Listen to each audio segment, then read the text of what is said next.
A decorated combat pilot with 387 missions was sitting in seat 14C, a single mom in cheap clothes, holding crying children, called welfare by the captain flying her plane. 1 hour later, his cockpit was ablaze, he was unconscious, and he woke up begging, "You flew combat missions?" Before you watch full story, comment below from which country are you watching. Don't forget to subscribe for more amazing stories. It was a Friday. September 8, 2018. The kind of Friday that feels heavy before it even begins. The sun was already going down over Las Vegas when the boarding call went out at Gate C7 of McCarran International Airport. Southwest Flight 1428 was scheduled to depart at 6:45 in the evening, headed for Houston Hobby. A Boeing 737-700. 143 passengers. End of the week. People were tired. Some were happy, carrying their Vegas winnings and weekend memories. Others were just glad to be going home. Business travelers in pressed shirts stared at their phones. Couples argued quietly about gate-checked bags. Families tried to keep their children from running into strangers. It was a normal flight on a normal Friday evening, and nobody expected anything unusual to happen. The gate area was full. The boarding line moved slowly, the way it always does on budget airlines. People pushed their carry-on bags into the overhead bins before they were supposed to. Flight attendants made announcements that nobody listened to. And somewhere in the middle of all that noise and movement, a woman was making her way down the narrow aisle of the plane, struggling with 2 small children and more bags than she could comfortably carry. Her name was Isabel Vasquez. She was 29 years old. She was Latina, petite, maybe 5 feet 3 inches tall. Her dark hair was pulled into a messy ponytail. She wore no makeup. There were dark circles under her eyes that told a story without words. Her clothes came from a clearance rack somewhere, faded jeans with a small stain on one knee, an oversized t-shirt that said "Mama Bear" across the front, and cheap flip-flops on her feet. She carried a diaper bag over one shoulder and a backpack over the other. In her arms, balanced on her hip, was a little girl about 3 years old. Walking just ahead of her, pulling a tiny roller bag covered in superhero stickers, was a boy who looked around 5. The little girl, whose name was Sophia, was crying softly. She had dropped her stuffed elephant somewhere in the aisle and she wanted it back. The boy, Miguel, was already excited about the window seat, already kicking the air in front of him, already asking if there was food on the plane. Isabel was trying to answer both of them at the same time, trying to keep moving, trying not to bump into anyone, trying not to cry herself. She was doing all of this at once, and she was doing it alone. She reached row 14. Her boarding passes showed seats 14A, 14B, and 14C. She had paid for 2 seats. Sophia, being only 3, would have to sit in Isabel's lap because Isabel could not afford a third ticket. This was the cheapest airline she could find. These were the cheapest seats on the cheapest flight. It was all she could manage. "Mijo, sit here," she said quietly, guiding Miguel toward the window seat. 14A, you wanted the window, remember? Miguel climbed in and pressed his face against the glass immediately. Isabel tried to lift the roller bag into the overhead bin. It was too full. She shifted Sophia to her other hip and tried again. A businessman standing in the aisle waiting to pass made an impatient sound. She bent down to pick up the stuffed elephant that Sophia had just dropped for the second time, and as she bent, her backpack swung out and hit the man's arm. "Excuse me," the man said, not kindly. "Some of us are trying to get to our seats." Isabel apologized quickly. Her face went red. A young male flight attendant appeared and told her she needed to keep the aisle clear. She explained that she just needed one moment. He said the overhead bin was full and she would need to gate check one of her bags. She explained that she needed the diaper bag during the flight. He took the backpack without asking and tagged it and sent it away. She sank into seat 14C, the aisle seat, with Sophia on her lap and Miguel already kicking the seat in front of him. She was on the edge of tears. She swallowed them down. What nobody on that plane knew, not the businessman, not the flight attendant, not any of the 143 people boarding Southwest Flight 1428 that Friday evening, was who Isabel Vasquez really was. They saw a struggling single mother in cheap clothes with 2 loud children and too many bags. They saw someone who looked out of place, someone who looked like she needed help, someone easy to dismiss. They saw her circumstances and made their judgment, and then they looked away. 12 years earlier, Isabel had been someone very different. Or rather, she had always been the same person, but the world had seen her differently then. In 2006, she had graduated from West Point. She had gone through the Army's Aviation Officer Basic Course, and then she had gone to flight school at Fort Rucker in Alabama.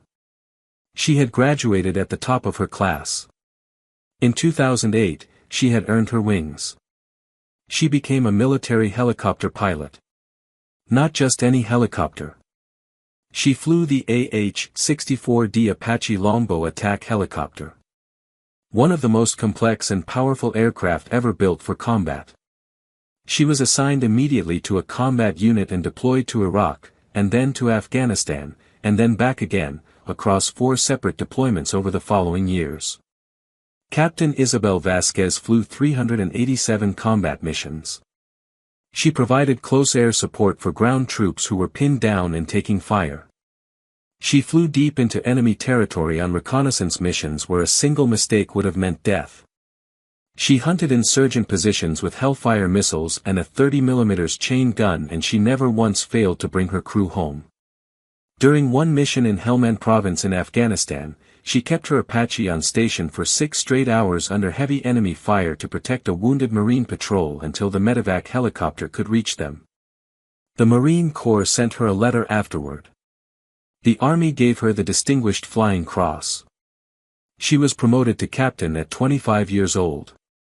Her commanding officers were already talking about her future command positions. She was exactly the kind of officer the Army builds its future on. Then she got pregnant. The father was another Army officer. He wanted nothing to do with the baby or with Isabel. He transferred to a different post and never contacted her again. Isabel had a choice to make, and she made it without hesitation. She chose her son.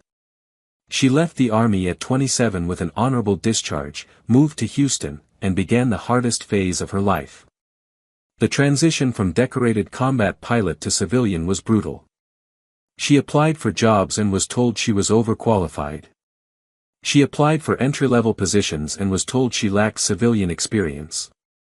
She had no family money to fall back on. No support network in Houston. Just herself and baby Miguel and a rented apartment that was too expensive on the wages she could find. She took whatever work she could get. Morning shift at a hospital cafeteria. Afternoon shift at a daycare where her children could stay for free. Evening shift cleaning office buildings after everyone else had gone home. 3 jobs. Barely enough money. Always tired. Always one unexpected bill away from disaster. She had Sophia 2 years after Miguel, from a relationship that she had hoped would work out and didn't.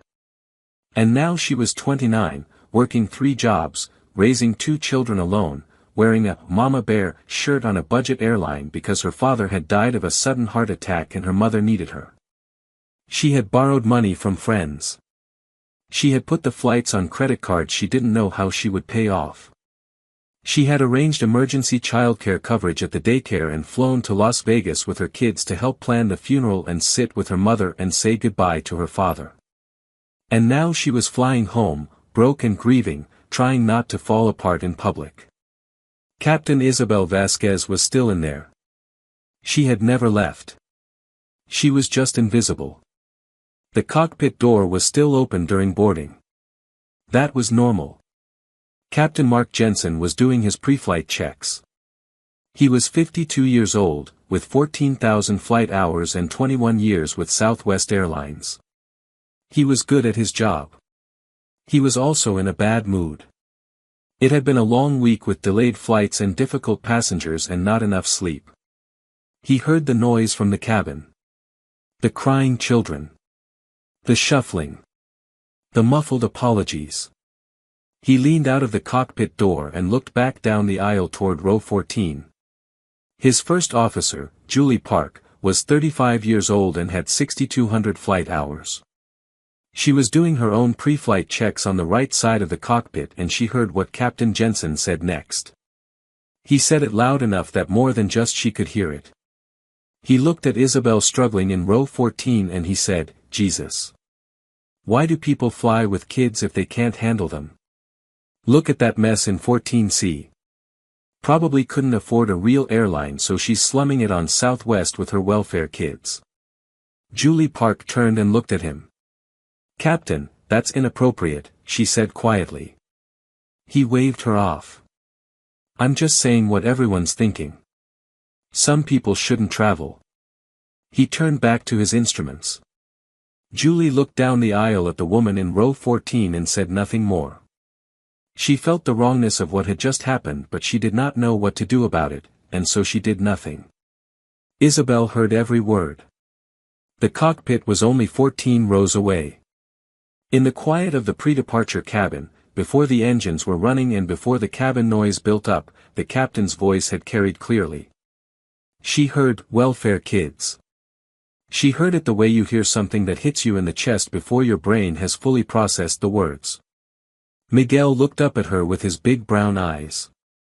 "Mama, why is that man being mean?" he asked. Isabel smoothed his hair back from his face. "It's okay, Mijo," she said softly. "Some people are just having a bad day." But her face was burning, and her eyes were stinging, and she held Sophia a little tighter. The flight departed on time. The engines came up, the aircraft rolled down the runway, and Southwest Flight 1428 lifted into the evening sky over Las Vegas and turned southeast toward Texas. The cabin settled into its cruise routine. The flight attendants did the safety demonstration. People put in earbuds and opened laptops and tried to sleep. Isabel managed, after almost 40 minutes of effort, to get both of her children to calm down. Sophia fell asleep on her lap. Miguel pressed his face against the window and watched the darkness outside until his eyes closed too. Isabel leaned her head back. She closed her eyes. Just for a minute. Just to rest. She was somewhere between sleep and waking when it happened. The aircraft was cruising at 35,000 feet somewhere over New Mexico. The time was 7:52 in the evening. And then there was a sound that Isabel recognized before her body had even fully woken up. A massive, deep, concussive boom. Not like turbulence. Not like anything normal. The aircraft lurched hard to the left. The oxygen masks dropped from the ceiling. Passengers screamed. Children cried. Someone shouted that they were all going to die. Isabel's eyes opened completely. Every piece of military training she had ever received activated at once, instantly, like a switch that had never actually been turned off. She looked across the cabin toward the windows on the left side. She saw the glow before she could fully see the flames. The left engine was on fire. Not smoking. Not flickering. Burning. Hard and bright and spreading. She understood immediately what had happened. Engine explosion. Catastrophic failure. Shrapnel. And from the way the aircraft was already beginning to behave, something worse had happened as well. In the cockpit, Captain Jensen was fighting the controls. The explosion of the left engine had sent metal fragments in every direction. Some of that shrapnel had punched through the fuselage skin and entered the avionics bay located just behind the cockpit. An electrical fire had started. It was small at first, and then it was not small. Smoke began pouring into the cockpit. Julie Park saw it first. Fire in the avionics. We're losing systems. Captain Jensen reached for the fire suppression handle and pulled it.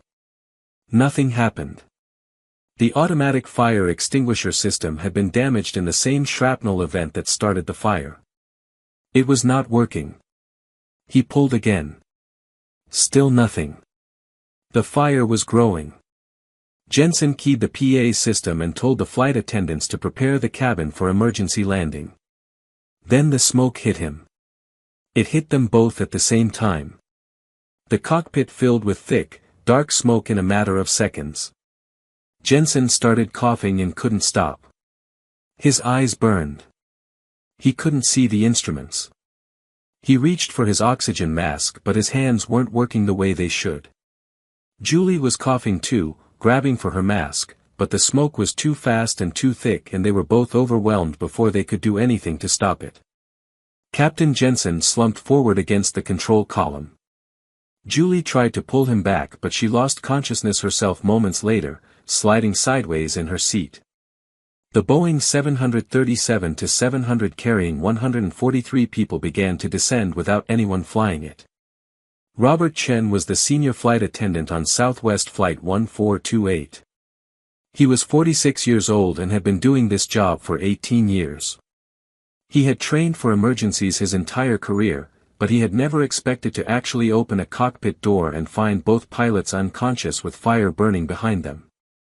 He stood in the doorway for one long second that felt like 10, and then he grabbed the PA handset and said the words that every person on that aircraft heard clearly above the screaming and the chaos. Is there anyone on this aircraft with flight experience? Both pilots are unconscious. We need help now. The cabin went quieter. Not silent. People were still crying. But the screaming stopped for a moment as everyone processed what they had just heard. Nobody moved. Nobody stood up. Nobody said anything. Robert stood at the front of the cabin and looked back at 140 passengers and none of them moved. And then a voice came from row 14. I can help. It was not a loud voice. It was calm and even and steady in a way that was almost shocking given everything that was happening around it. Robert turned toward the sound. The woman in 14C, the struggling single mom, the one with the 2 sleeping children, the one Captain Jensen had called a welfare case 2 hours ago, was already unbuckling her seatbelt. She shifted Sophia carefully off her lap and turned to the woman sitting in seat 14D and said very clearly, "Please watch my kids. Both of them. I'll be right back." Then she stood up and looked at Robert Chen. "I'm a pilot," she said. "Former Army. I flew Apache attack helicopters. Combat. 387 missions. I can fly this aircraft. Take me to the cockpit now." Robert stared at her. She was wearing a Mama Bear t-shirt. She had dark circles under her eyes. Her hair was falling out of its ponytail. He had no way to verify anything she was saying and no time to try. He also had no one else. "Come with me," he said. Isabel walked to the front of the aircraft. She stepped into the cockpit. The smoke hit her immediately, but she had flown through worse. She had flown through sandstorms in Iraq where you could not see anything. She had flown through smoke from burning buildings in Afghanistan where the instruments were your only reference. She took a breath and focused. Her eyes moved across the cockpit, reading the situation the same way she had read 100 emergency situations over 4 combat deployments. Altitude descending through 28,000 feet and still going down. Airspeed increasing because the nose had dropped. Left engine destroyed. Right engine still running. Multiple systems failing. Avionics fire still burning somewhere behind the wall to her left. Both pilots unconscious in their seats. "Robert," she said, "I need fire extinguishers. Everyone you have on this aircraft. Bring them to me now. And get whoever on your crew knows first aid to help these pilots. They have smoke inhalation. Get them oxygen." Robert moved immediately. Isabel did not watch him go. She was already reaching across Captain Jensen's body to get to the controls. She pushed his unconscious form back gently but firmly, creating enough space to reach the yoke and the rudder pedals. She sat on the edge of the seat, half on and half off, and she took hold of the controls with both hands. She keyed the radio. Her voice was steady and precise, the voice of Captain Vasquez reporting from a combat mission, not the voice of an exhausted single mother on a budget flight. Mayday, Mayday, Mayday, Albuquerque Center, Southwest 1428, declaring emergency, both flight crew incapacitated by smoke inhalation. I am a passenger who has assumed control of the aircraft, former United States Army helicopter pilot, Captain Isabel Vasquez, 387 combat missions. We have left engine destruction and active electrical fire in avionics bay. Aircraft is descending uncontrolled from flight level 350, I need immediate assistance and vectors to nearest suitable airport, over. There was a pause from Albuquerque Center. Then the controller's voice came back, carefully controlled, the kind of professional calm that air traffic controllers train their entire careers for. Southwest 1428, confirm, both pilots are incapacitated and you are a passenger currently flying the aircraft? Confirmed, Isabel said. I need help now. Another voice broke onto the frequency almost immediately. This one was also calm. Experienced. It carried the tone of someone who had sat in a lot of cockpits. Captain Vasquez, this is Captain Mike Torres. I am a 737 instructor pilot for Southwest Airlines. I have been patched into this frequency by ATC. I am going to walk you through everything you need to do. Are you ready? Ready, Isabel said. Talk to me. First priority, Captain Torres said, is arresting this descent. Pull back on the yoke, gently and steadily. You want to bring the nose up until you stop going down. Small inputs. Don't overcorrect. Isabel pulled back on the yoke. She felt the aircraft respond, different from the Apache in every way, bigger, heavier, slower to react, moving through the sky like a building with wings, but responding. The nose came up. The descent rate slowed. Leveling at 24,000 feet, she said. Descent arrested. Outstanding work, Captain Torres said, and he meant it. Second priority is that fire. If it reaches critical systems we lose everything. Robert appeared at the cockpit door with 3 fire extinguishers and one of the other flight attendants. Isabel did not turn around. Everything behind that partition on my left, she said. Spray every inch of it. Don't stop until the extinguishers are empty. She heard the hiss of suppressant foam. She heard coughing. She kept her eyes on the instruments and her hands on the controls. The smoke in the cockpit began to thin slightly. Then a little more. Then Robert said, the flames are out. Isabel allowed herself 1/2 second of relief. 1/2 second.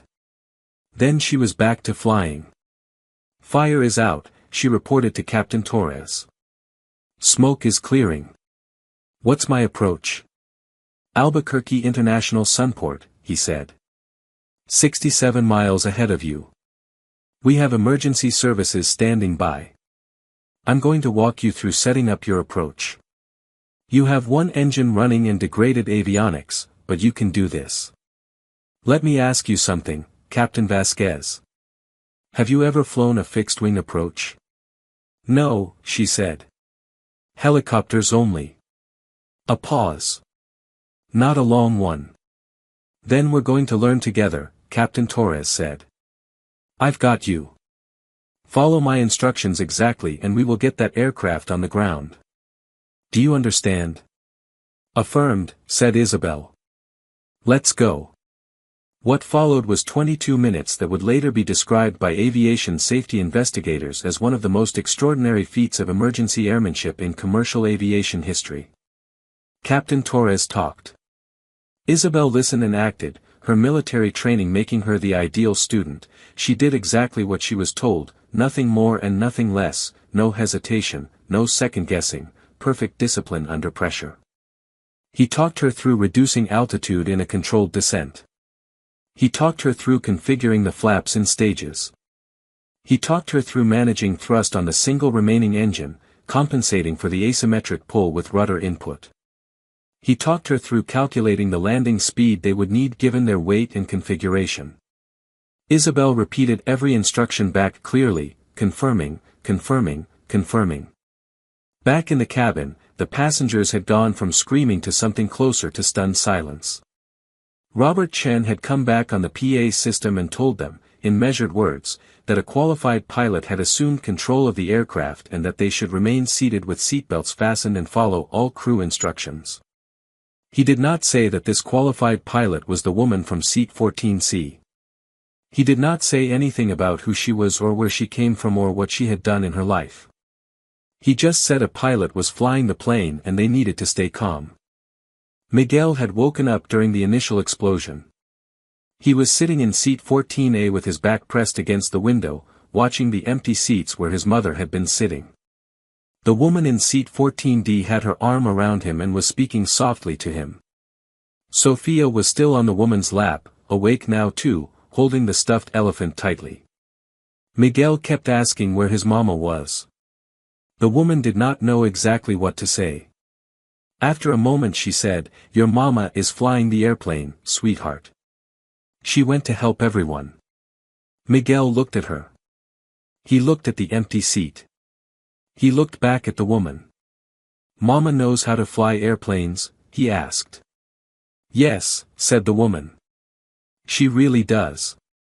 It was dark outside now. 67 miles becomes a short distance in a jet aircraft, and Isabel could see the lights of Albuquerque spread out on the ground ahead of her as she descended. The runway lights were lit up bright. Emergency vehicles were already lined up along the sides of the runway, their red and blue lights flashing. Captain Torres was on the radio with her every step of the way. 1,000 feet, he said. "You're on glide slope. Airspeed is good. Keep coming." "Affirm," said Isabel. Her hands were absolutely steady on the yoke. 500 feet, Captain Torres said. "You're doing great. Stay on your heading." Isabel made a small correction with the rudder. 200 feet, he said. "Hold what you've got." She held it. 100 feet. Isabel could see the runway threshold now, the white markings rushing up at her. This was nothing like landing an Apache.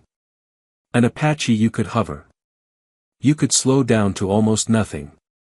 A Boeing 737 comes in at over 130 miles an hour and you have one chance and then it is over.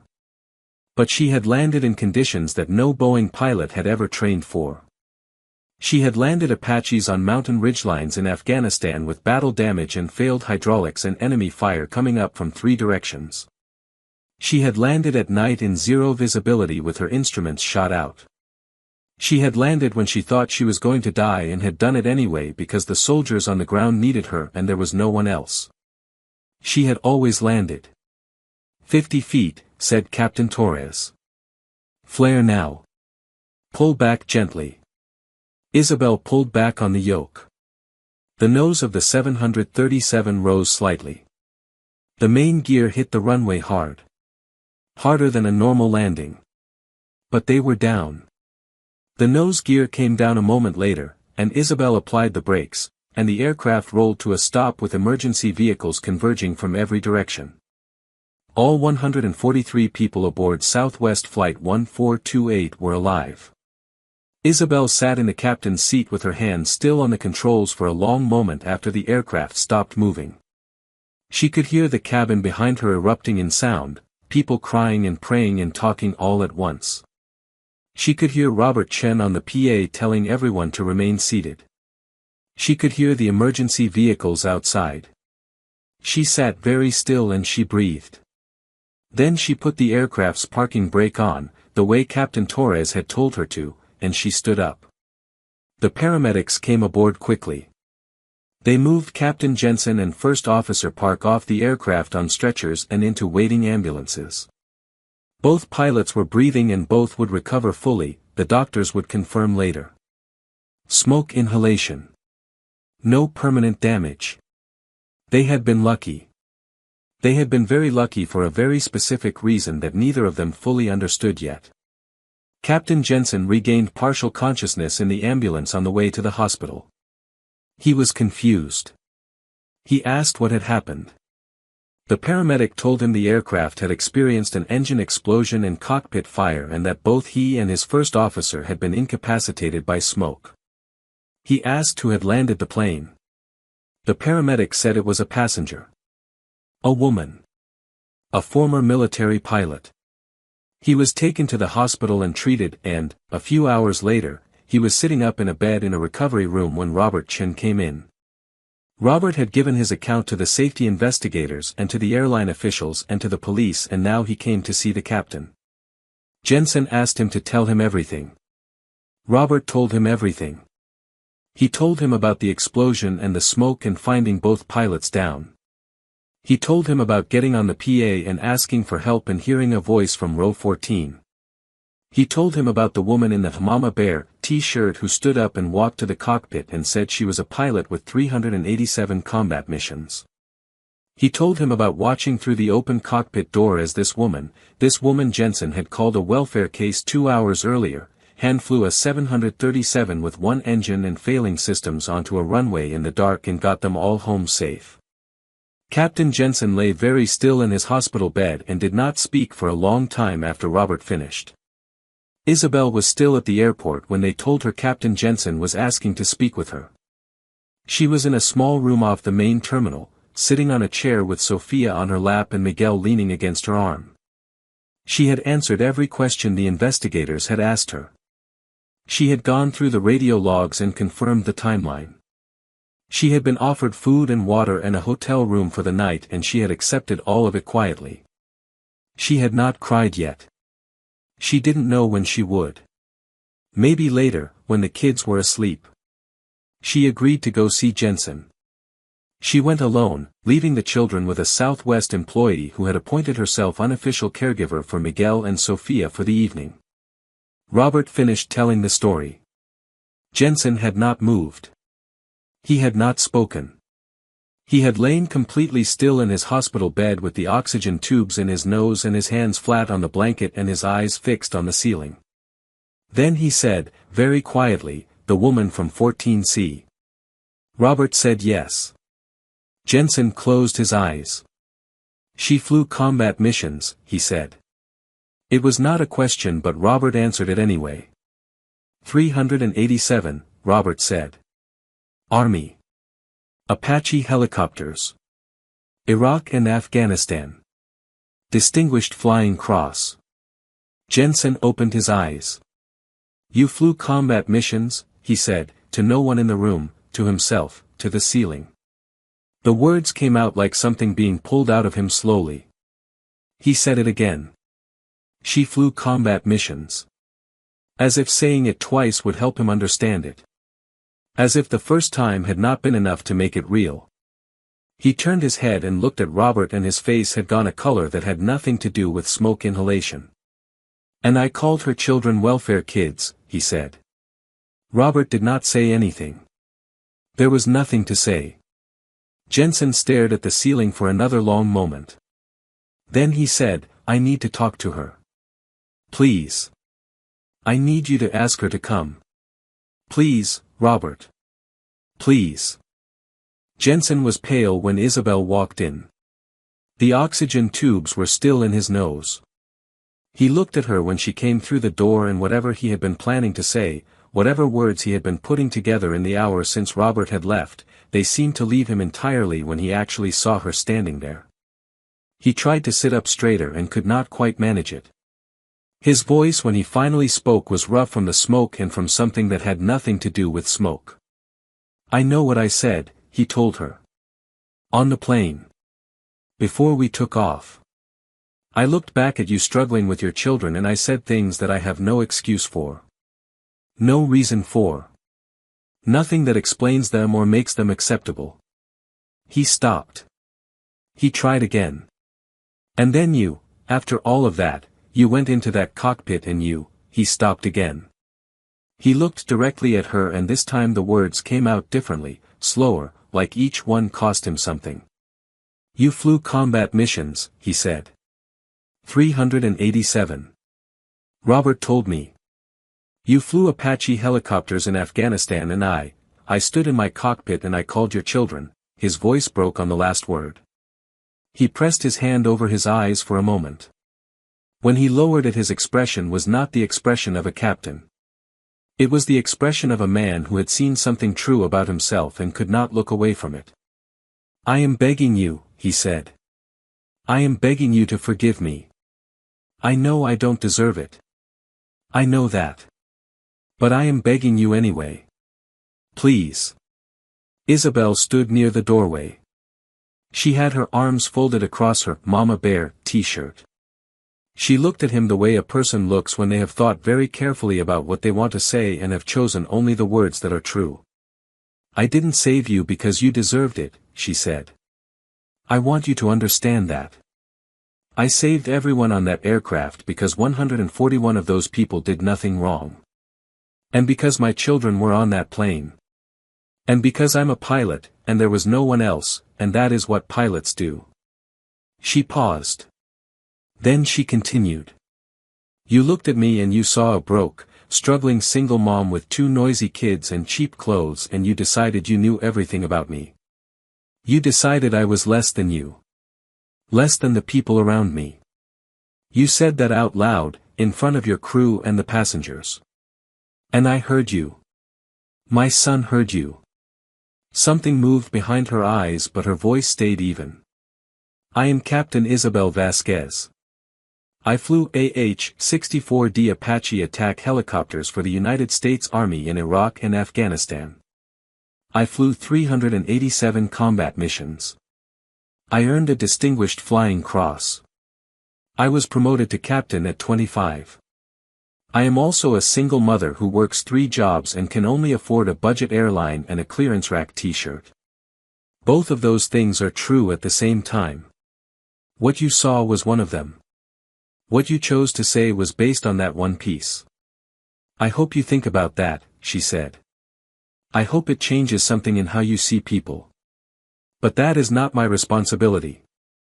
My responsibility tonight was to get my children home safely. That's what I did." She looked at him for one more moment. Then she walked out of the room and went back to her kids. The story broke within 48 hours. An aviation journalist picked it up from the safety incident report. Then a newspaper. Then a television station. Then social media, and after that there was no stopping it. Single mom insulted by pilot saves his life after cockpit fire. The headline moved across every platform in every language. People shared it in single mother support groups and in military veteran communities and in aviation forums and in every corner of the internet where people go to feel something. The clip of the radio recording, which the investigators released as part of their public report, was played on morning shows and evening news broadcasts across the country. You could hear Isabel's voice, calm, steady, utterly in control, calling out her position and her credentials and asking for help to land the aircraft. You could hear Captain Torres coaching her. You could hear her reporting her altitude and her airspeed and confirming every instruction. And you could hear the landing. Southwest Airlines reached out to Isabel within a week of the story going public. They offered her a position as a first officer. Full training on Boeing aircraft. Full benefits package. A starting salary of $85,000 a year. Isabel sat at her kitchen table in Houston and looked at the offer letter for a long time. Then she looked at Miguel and Sofia, who were eating cereal at the table and not thinking about anything except cereal. Then she picked up the phone and called Southwest back and said yes. The Army also reached out, through official channels, offering a return to service in a flight instructor role. She thanked them and declined. She had already made her choice. Captain Jensen wrote her a personal letter. It was long and it was specific and it used the word sorry many times in many different ways. It talked about his upbringing and his assumptions and the moment in the hospital when he understood what he had done and what she had done despite it. It asked for her forgiveness. Isabel read the letter once. Then she put it in a drawer. She did not respond. Not because she was cruel, but because she was not sure that her forgiveness was the point. He would need to figure out what to do with himself. That was his work, not hers. When reporters asked her, in the weeks that followed, why she had helped after being insulted so publicly and so cruelly, she always gave the same answer. She gave it quietly and without drama, the way she gave everything. "I'm a mother," she would say. "I'm a veteran. I'm a pilot. I've been through war and I've been through poverty and I've been through the kind of cruelty that makes you feel like you're invisible." That pilot looked at me and made a judgment based on what he could see. He saw struggle and he called it weakness. He saw a woman who was tired and poor and overwhelmed and he decided that meant she was worthless. She would pause. But I didn't get on that plane to prove anything to him. I got on that plane to take my kids home after their grandfather's funeral. And when the emergency happened, I did what I was trained to do. I flew the aircraft. I got everyone home. Not for him. Not to teach him a lesson. Because 141 other people needed to get home too. Then she would say the last thing, the thing that people quoted everywhere after. "Never judge someone by what you can see on the outside. You have no idea what they've survived. You have no idea what they're capable of. The person you dismiss might be the one who saves your life. And they might do it even after you've been cruel to them. Not because cruelty is okay. But because their character is bigger than your cruelty. Be better. Know better. See people."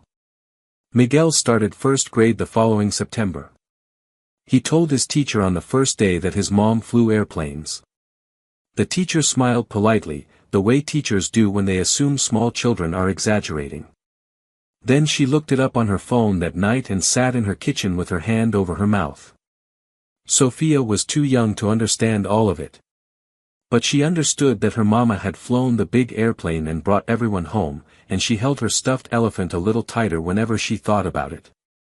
Isabel reported for her first day of training at Southwest Airlines on a Monday morning in October 2018. She wore her uniform for the first time. She stood in front of the mirror in the hotel bathroom and looked at herself for a long moment. Captain Vasquez was still in there. She had always been in there.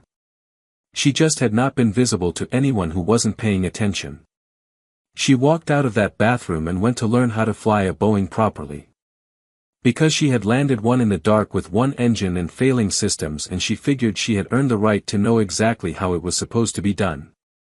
And that was exactly who Isabel Vasquez had always been, someone who, no matter what life put in her way, figured out how to get it done. Someone who got tired but never stopped. Someone who bled but never broke. Someone who carried more than anyone could see, and kept going, because her children needed her and because somewhere inside her, underneath the exhaustion and the cheap clothes and the dark circles under her eyes, was a decorated combat pilot who had never once failed to bring her crew home safe. She never would. The National Transportation Safety Board released its preliminary report on the incident 4 months later. The report noted the catastrophic failure of the left turbofan engine due to fatigue fracturing in a fan blade assembly, the subsequent shrapnel damage to the avionics bay, the failure of the automatic fire suppression system, and the incapacitation of both flight crew members due to rapid smoke accumulation in the cockpit. The report also noted, in clinical aviation language that somehow made it even more powerful to read, the successful assumption of aircraft control by a non-certificated individual with military rotary wing experience, and the execution of an emergency single-engine approach and landing that resulted in no fatalities or serious injuries among the 143 occupants. Aviation safety analysts discussed the case in journals and at conferences for years afterward. The consensus was that Isabel's background had given her something that could not be replicated in a simulator or a classroom, the ability to function at full capacity under conditions designed to break a person. Combat flying does that to pilots who survive it. It strips away the luxury of panic. It teaches the brain, over hundreds of repetitions under real danger, that the job comes first and the fear comes after, when you're on the ground and safe and the people who needed you are still alive. Isabel had built that capacity over years and deployments and 387 missions, and it had never left her. It had just been waiting, under the surface, under the exhaustion and the poverty and the grief, for the moment it was needed again. There were small details about that night that Isabel did not talk about in interviews, details that only Robert Chen and the other flight attendants knew. One of those details was that when Isabel first sat down in the captain's seat and took the controls, her hands were not actually completely steady. There was a slight tremor in them, the kind that comes not from fear but from adrenaline, from the physical reality of a body that knows it is in a life-or-death situation even when the mind is fully controlled. Robert had seen it. He had watched her close her eyes for half a second, take one breath, and open them again. And then the tremor was gone. Whatever she did in that half second, whatever internal gear shifted, her hands were rock solid after that, and they stayed that way through the entire approach and landing. Robert told this detail to the investigators because he thought it was important. He thought it showed something true about courage, that it was not the absence of fear or physical reaction, but the decision to proceed anyway. Isabel had felt it and chosen to set it aside because there was no time for it and no use for it, and 142 other people needed her to be a pilot right then. Captain Torres, the Southwest instructor pilot who had coached Isabel through the landing from the ground, gave an interview 2 months after the incident in which he talked about what it had been like from his side. He had been at the Southwest Training Center in Dallas when the emergency frequency call came through and someone patched him in. He said the first thing he felt when he heard Isabel's voice was relief, because the voice was calm. He had talked pilots through emergencies before, real ones and simulated ones, and he knew the difference between someone who was managing their fear and someone who was being managed by it. Isabel was managing. He said he talked to her the way he would talk to any experienced pilot, no baby steps, no over-explaining, just clear information delivered at the right pace. And she received it that way. She confirmed everything, she executed everything, she asked precise questions when she needed clarification and said nothing when she didn't. He said that by the time she was on final approach, he was no longer worried. He was watching something extraordinary happen, and he was watching it happen because a woman who everyone on that plane had underestimated had spent 12 years carrying a capability that nobody around her could see. The woman who had watched Miguel and Sofia during those 22 minutes, her name was Karen Delgado, and she was 53 years old, traveling home to Houston after a weekend visit with her sister in Las Vegas, gave her own interview some weeks after the story went public. She talked about what it had been like to sit in seat 14D with someone else's children while their mother was in the cockpit trying to keep everyone alive. She said Miguel had asked her 3 times if his mama was going to come back. She had told him yes each time, more certain each time, though she had not known for certain at all. She said when the aircraft landed and the cabin erupted in sound and people were crying and praying and the intercom announced that everyone was safe, Miguel had simply said, "I knew Mama would land the plane," in a very small, very sure voice. Karen Delgado cried during that part of the interview. Most of the people watching cried too. Isabel's mother, Rosa, flew to Houston from Las Vegas 2 weeks after the incident. She stayed for a month. She helped with the children in the morning so Isabel could attend her first Southwest training sessions. She cooked dinner every night. She did not talk too much about what had happened on the plane, because she and Isabel had always communicated more through action than words, and cooking dinner and watching the grandchildren was the action that said what needed to be said.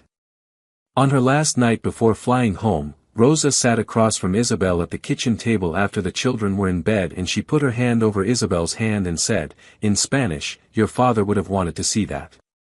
Isabel nodded. She did not say anything. She did not need to. Her father had been a mechanic who worked on aircraft engines at a small airport outside Las Vegas for 30 years. He had been the one who had first taken her to watch the planes when she was 4 years old. He had been the one who had said, when she was accepted to West Point, that she was going to do things that the family had never even imagined. He was not there to see what she had done. But Rosa was, and that was something. 6 months after the incident, Southwest Flight 1428's route was still operating. Different aircraft. Different crew. The airline had made it a point of pride to continue the route without interruption, and they had renamed the gate at Las Vegas from C7 to something else in a small internal ceremony that did not get much press coverage. Isabel, by then deep into her first officer training, flew a simulator session on a 737-700 for the first time and landed it on the first try on a simulated runway in simulated night conditions with a simulated single-engine configuration, and her instructor, a man with 20,000 hours who had been flying since before Isabel was born, sat in the jump seat behind her and said nothing for a full 30 seconds after the simulated touchdown. Then he said, "You've done this before." And Isabel, without turning around, said, "Once." He laughed.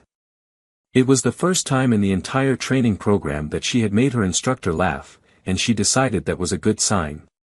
There were people who wrote angry things online after the story broke. There are always people like that. They questioned whether Isabel's helicopter background was truly transferable to a fixed-wing aircraft. They questioned the accuracy of her combat record. They questioned her motives. They questioned whether the story had been exaggerated. The radio recordings answered most of those questions without Isabel having to say a word.